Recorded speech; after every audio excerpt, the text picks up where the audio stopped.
Hey, pamati niyo di taon mo ayaw kasipyat. Si pastor mo tunglo gini niyo separate. Because God will separate the wicked and the righteous. Amen. Isiparit nila sa Ginoo ang karniro ug ang kanding. Amen? Amen? Amen. O bisa ka na mga kanding na usa ka banon ng kanding, magpano na sila, inya na imiipon ng karniro, matimala na sila. Ano yung katuloy, baptis mo ka?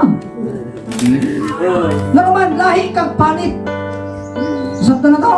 Amen. Lahi kang tingog. Ano sa tingog mo? Karniro? Balo mo sa tingog, karniro? Balo na? Balo mo sa tingog, karniro? Ano ba na, di ka mag-mi dito. Munang mailhan kanila dayo. Amen ba? Amen.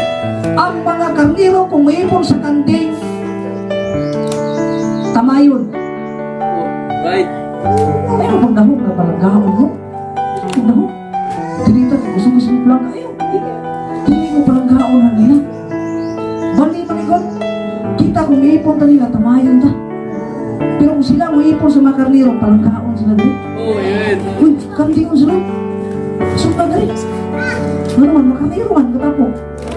Just imagine kung doon ay bisita, maring usahan mo. Hoy, ayaw rin. Kanding, cepet. No. Palanggaon na sila nga to, amen? Amen. Nga naman, himukunto na silang karniro. Amen. Amen? Amen. Ikaw karon, kung wala pa ka nadakpi sa Ginoo, kanding ka. Pero sa diyang nadakpa na ka sa Ginoo, karniro na ka sa Ginoo. Amen. Na anak kay magbalantay. Amen? Kung pasalamati nga mahimo kang karniro sa Ginoo. O kung karniro na ka sa Ginoo, ayaw balik sa pagkakanding. What I mean is, ayaw ipon sa mga separate. Amen? Amen ba? Amen. O tininungod mo ni Kuha kay sakit kayo sa lugar na makita mo kabatangunan nga maguba na po ng kinabuhi, kinibalik sa pagkakanding. Bunglay. Luoy ang kinabuhi.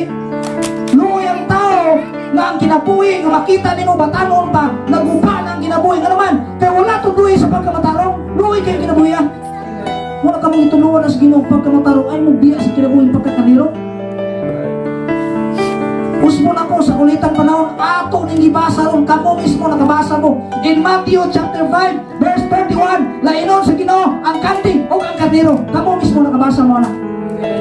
Dili istorya na siyang pastor, dili lang sugilanon sa atong gibasa lang sa libro. O kung sa libro, di na ito nagikuha. But then in the Bible, sa Bible ito nagikuha, the wicked will separate from righteous. Muna ang ginawa na ingon, pasakti na magkipagdautan, kung pag-rise mo padautan, ayaw kasina nila. Ikaw nga nagbuhat ng matarong, pala kayo niyos mo matarong? Amen. So kita ng matarong, masina ng kasdautan. Ano, sadya ni sila. Pagdihan mo nila, kung sadya ang bisko, masadya ang mga ka. Amen? Just imagine, tulor ka adlaw kalipay na. Hey, tulor ka adlaw kalipay na. Hantod sa kanturan, kasubo sa kalayo ka. Amen. Tulor ka adlaw yung may bayro sa hantod sa kanturan kalayo. Masabtan man ito yung bipon? O sige, hindi. Sa'yo rin mayo. Pero kalayo, hantod sa kanturan. Masabtan ninyo? Wala ko nang gisulti, kaya hapit na. Pero gisulti, hapit naman rin. Gisulti ko na para kamo mo separate. Kaya kamo, giingnan sa Bible, nga kamo karniro na. O sa maabot nga panahon, ang kanding, ito guay, ibutang na sa Ginoo, nga to sa linaw nga kalayo. Ay, ito guay na lang. Right. Okay mo, nga to pinulungan, ito guay. Amen? Amen. Mga di, kung patas ang Ginoo sa adlaw, ang believer o ang believer makabenepisyo sa hukom lahi. Dili na siya pwede nga kung nautan ka, magmatarong ka tubangan sa Ginoo. Ha? Muna nga itong Ginoo, muna, isang stricto mo na diha, ang Bible may sulti. Sa ako man ito nito iso ng Bible nga, ang Ginoo ang mismo gaino na rin. Nga sa kulitang panahon, layo niya sa duha ka pundok, dili po ditulo pastor, ano naman, kahit tunga-tunga ba, kanding, karniro, hindi na pwede. Tuwa rin yun sa Bible, karniro o kanding. Ilahin niya ang karniro, nga mao makatawan sa Ginoo. Ilahin po niya ang kanding, nga katong mga dili katawan sa Ginoo. Wala rin yun sa Bible. Nga righteous judge siya. Ospon ako, righteous judge ang itong Ginoo. Kung matarong ka, kung dautan ka. Ospon ako, kung kanding ka, di ka po din maipon sa mga karniro. Kaya sa usapan, magtago dito sila ron, mailan din kasi yung baho. Pagkaya pagbaho ka dito, Ginoo? Anghit yung kandinaw. Iso mo ba ho? Wala. Ilan yun ka? Dili ka sa panit. Bisig magtakupan pa ka. Manguha kang patay ka kaniro na imong ipantong diri ang iyang panit. Unya magpakaniro-kaniro pag naong atubangan sa Ginoo mailhan gyapon sa kinsa na. Amen. Oops. Lord, kasimba mo ka to. Ego ra ka simba. Wa ka mudawat. Wa ka nagpadayon maghimong matarong. Dire si pare. Napadungog ka sa si 18 ni igong. Dire speakers.